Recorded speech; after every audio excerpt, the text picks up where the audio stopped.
They got the going back to school supplies and all available right now, which is kind of a cool time of year for that, for an artist or anyone who interested in educational tools and supplies, equipment, books, maps, and I think it's only like $5. Maybe hard to see it, but it's as wide as my bed is, just about as wide, probably at least about 5 feet. My hand doesn't cover Texas. Texas is bigger than my hand on this map, which is pretty cool. But I wanted to have a tool like this anyway all along to talk about my trip across country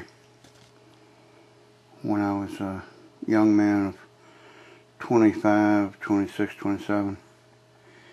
Anyway, I started in Virginia, and I have already marked with this red line the route I took initially going out. We haven't talked about much else that happened, so right now it's just marked with the highway, main highway that I took going across the U.S. from Virginia here. And we started out in Danville, which is right near the North Carolina-Virginia border, and went down to Greensboro, which was the nearest town in North Carolina, nearest big city, and then followed Interstate 40 from Greensboro, North Carolina, through the Smoky Mountains, Knoxville, Tennessee, Nashville, Tennessee, Memphis, Tennessee, and through Little Rock, Arkansas, and that was before we had a president from that state. It's probably 1981, May of 1981 when I took this journey. From Little Rock, Arkansas, through Oklahoma City, Oklahoma, before the bombing there. Many years before the bombing there. Just that's one thing you think about when you think about Oklahoma City. And it had not happened, wouldn't happen for many years when I went through there. I remember there was a big truck stop outside of either Oklahoma City or maybe Elk City, somewhere in Oklahoma. Really huge truck stop, probably for the long haul, it's going cross country. And then, first time I can remember hearing Amarillo, Texas, and actually realizing that it's a place in Texas, a city. That's in the northern part of Texas. You don't hear about Amarillo so much. Dallas you hear about, and Houston, and San Antonio, and Austin. But 40 goes across country here in the northern part of Texas through Amarillo into New Mexico, Albuquerque. Remember seeing signs for Santa Fe, but that was a little bit off of 40. I never went to Santa Fe. I did go through Albuquerque, but I don't think I spent any time there. And Gallup, New Mexico, and that was a borderline going into Arizona. And Flagstaff, the Grand Canyon, Winslow, Arizona. That's in that Eagles song. Standing on the corner in Winslow, Arizona. Take it easy. That's one of their first big hits. Spent about 2 weeks running back and forth. Not 2 weeks. About a week. Going back and forth in the desert in Arizona. I'm not even looking at the state here, sorry. My shadow's in the way. While I'm in the desert, there's also the meteor crater there, and I went to the Grand Canyon, and I spent some time in Flagstaff, and just sort of wandered the desert for a while. I'm not really sure why. I don't have a good explanation for it other than it was different than what I was used to. Kind of interesting. And this would have been in the summertime, probably early June of 1981. So it was warm, but it was that dry heat, so it didn't feel too bad. It wasn't real muggy. had to keep water.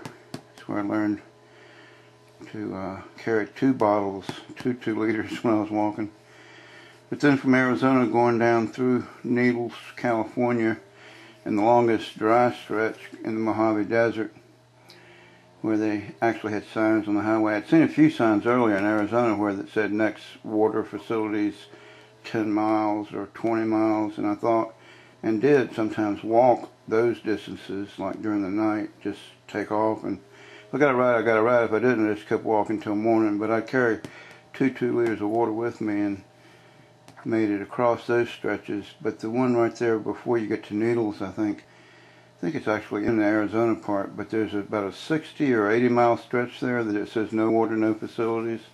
So that scared me a little bit. I actually waited in Arizona till I had a ride that would take me all the way across the stretch there through Needles, and that's the Mojave Desert, down to Barstow, I believe it was, and then finally making it down to Los Angeles. The initial part of my trip was to getting to Los Angeles after visiting the Grand Canyon. I went to Los Angeles, and that was kind of like the completion of that initial trek westward to find myself, find life, whatever I could find, I guess, being young and restless. And thus, I have this great story to tell, and lots more chapters coming up. I will try to refer to the map every now and then, at least to give you a little bit of an idea of where we're at, different parts of the trip. But kind of give you an idea of the timeline so far, starting in May of '81 from Danville.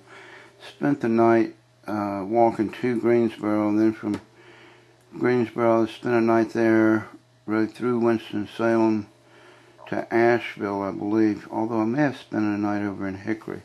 But I remember stopping in Asheville, spending the night there, and then to Knoxville was another night. So far we got about 4 or 5 nights on the road, and doing okay, going to Salvation Armies and places in the city to get food, and sometimes be able to stay indoors, sleep indoors for the night.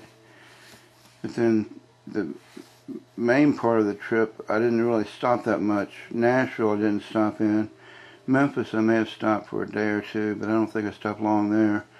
And then through Little Rock, Oklahoma City, Amarillo, and Albuquerque, I don't remember stopping anywhere significantly during that period.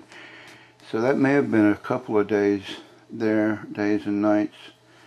But I think I kept walking and or got rides most of the way. May have had a little bit of food here and there. But over a couple of days, probably maybe 3 days, took me to get across that stretch. And then, like I say, I spent at least 3 to 5 days in Arizona. It may have been closer to a week, I think. And then that put us into Los Angeles early June. I left around May 22nd, I believe it was. And would have traveled about 6 days, 7 days to get to Arizona. Another 5 or 6 days there.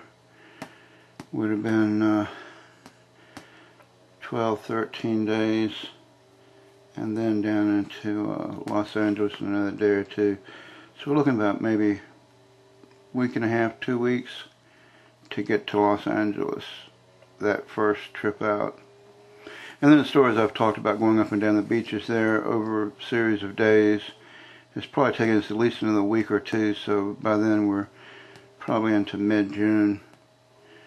We're getting ready to go to Yosemite, and then up to Sacramento, and to San Francisco, and then down to San Diego. And that's kind of the big California part we haven't covered it that much of yet. More to come!